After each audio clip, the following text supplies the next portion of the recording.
నమస్తే ఎస్ఆర్ మీడియాకి స్వాగతం.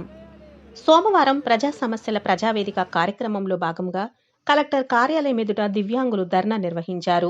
ఆంధ్రప్రదేశ్ రాష్ట్ర ప్రభుత్వం వికలాంగుల బ్యాక్లాగ్ పోస్టులను భర్తీ చేయవలసిందిగా కోరుతున్నారు.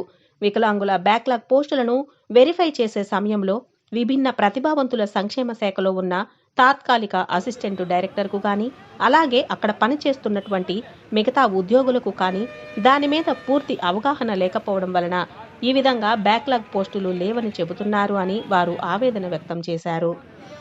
రిజర్వేషన్ల కోసం జారీ చేసినటువంటి జీవో నెంబర్ 77 ప్రకారం కానీ, కేంద్ర ప్రభుత్వ ఆదేశాల ప్రకారం కానీ, సుప్రీంకోర్టు జడ్జిమెంట్ ప్రకారం కానీ వికలాంగుల పోస్టులను వెతికే క్రమంలో వేకెన్సీ బెస్ట్ రిజర్వేషన్గా చూడాలే తప్ప క్యాడర్ స్ట్రెంగ్త్ బెస్ట్ రిజర్వేషన్గా చూడకూడదు అని, మన జిల్లాలో క్యాడర్ స్ట్రెంగ్త్ బెస్ట్ రిజర్వేషన్గా మాత్రమే పోస్టులను వెరిఫై చేయడం వలన ఆయా డిపార్ట్మెంట్లో వికలాంగుల బ్యాక్లాగ్ పోస్టులు దొరకలేదని వారు ఆవేదన వ్యక్తం చేశారు.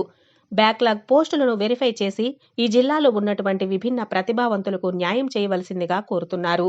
ఈ పోస్టుల గురించి ఈరోజు ప్రజా సమస్యల ప్రజావేదిక కార్యక్రమంలో భాగంగా కలెక్టర్ కార్యాలయంలో వినతి పత్రాన్ని అందించారు.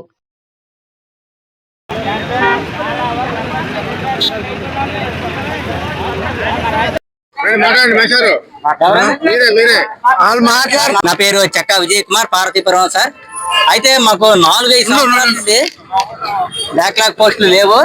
అయితే రాష్ట్ర నెంబర్ 77 జీవోను హోల్డ్ లో తీసుకుని 2025 నవంబర్ 14వ తారీఖుని జీవో ఇష్యూ చేసింది సార్. అయితే జీవో ఇష్యూ చేసిన తర్వాత ప్రతి సోమవారం మేమందరం కూడా కలెక్టర్ ఆఫీస్కి వస్తున్నాం సార్. ఇదిగో ఇస్తాం పోస్ట్, అదిగో ఇస్తాం అంటున్నారు. ఇప్పుడు వచ్చి నోటిఫికేషన్ ఇవ్వలేదు. మీరు ఎందుకమ్మా తిరుగుతున్నారు, మరి ఎందుకు తిరుగుతున్నారు? పోస్ట్ నోటిఫికేషన్ మేము ఇచ్చేస్తాం సార్ ఎలాగెలాగా అన్నారు.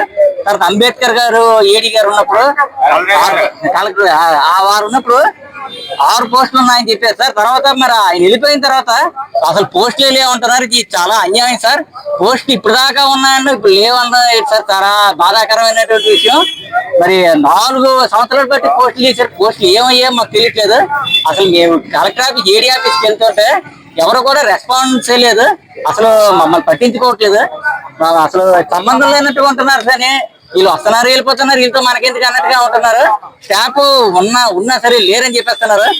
చాలా అన్యాయంగా గురైపోయి అసలు ఏంటంటే నవంబర్ 14వ తారీఖు 2025 సంవత్సరంలో వచ్చి జీవో మార్చి 31 వరకు ఇచ్చారు.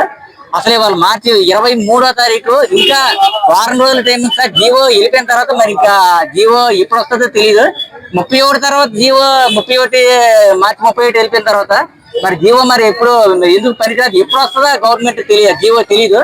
మరి వికలాంగుల పరిస్థితి చాలా దారుణంగా ఉందా. అన్ని జిల్లాల్లో బ్యాక్లాగ్ ఇచ్చారు సార్. కృష్ణా జిల్లా, ప్రకాశం జిల్లా, కడప జిల్లా, కర్నూలు, ఒక్క విజయనగరం జిల్లాయే బ్యాక్లాగ్ పోస్టులు ఇవ్వడానికి నచ్చుకుంటున్నారు. ఏంటో తెలియట్లేదు పరిస్థితి. మరి వికలాంగుల పరిస్థితి చాలా దారుణంగా ఉంది. 6,000 పెన్షన్తో ఉన్న కుటుంబాలతోనే ఉన్న భార్య బిడ్డలతో ఇప్పుడు ఏంటంటే తల్లిదండ్రులు రుణాలు పోషణ చేస్తారు. తర్వాత మరి పరిస్థితి చాలా దారుణంగా ఉంది. ఇంకా ఇలాగే దారుణంగా ఉంటే మరి తర్వాత వాళ్ళు కూడా ఇబ్బందులు ఎదుర్కొంటారు కదా సార్. మరి మన కలెక్టర్ గారు మరి ఏ ఉద్దేశంతో ఉన్నారో తెలియదు. మరి ఉద్యోగాలు ఇవ్వకూడదు అనుకుంటున్నారు. ఏదో చాలా అన్యాయానికి గురవుతున్నాం. దయచేసి మా ఎందుకు దయించి మనసు కలిగించి మరి ప్రభుత్వం వారు మాకు జాబులు ఇచ్చి మా కాళ్ళ మీద నిలబడడానికి ఒక ఉపాధిని కల్పించవలసిందిగా కోరుతున్నా సార్. అందరికీ నమస్కారం అండి. శ్రీకాకుళం ఈ విజయనగరం జిల్లాలో సుమారు 4,000 మంది దివ్యాంగులు ఉన్నారు. ఇటీవల రిలీజ్ చేసినటువంటి బ్యాక్లాగ్ పోస్ట్ అనేవి మాకు ఈ పోస్ట్ విషయంలో చాలా అన్యాయం జరుగుతుంది. ఈ పోస్ట్ అనేది ఏమయ్యాయి, నోటిఫికేషన్ రిలీజ్ చేయడం కారణం ఏంటి? మిగతా జిల్లాలో రిలీజ్ చేసినట్టుగా మన విజయనగరం ఏం చేయట్లేదు. ఇలా మన వికలాంగుల్లో కూడా పెద్ద పెద్ద క్వాలిఫికేషన్ చేసినటువంటి వాళ్ళు రోడ్డును పడి భార్య పిల్లలతో చాలా అన్యాయం అయిపోతున్నారు. దయచేసి ఈ యొక్క పోస్టులని వివరాలు మాకు తెలియజేస్తే సంతోషంగా మేము ఈ బ్యాకప్ కోసం అప్లై చేసుకుంటామని మీకు వినయపూర్వకంగా మేము తెలియజేసుకుంటూ తెలియజేస్తున్నాం.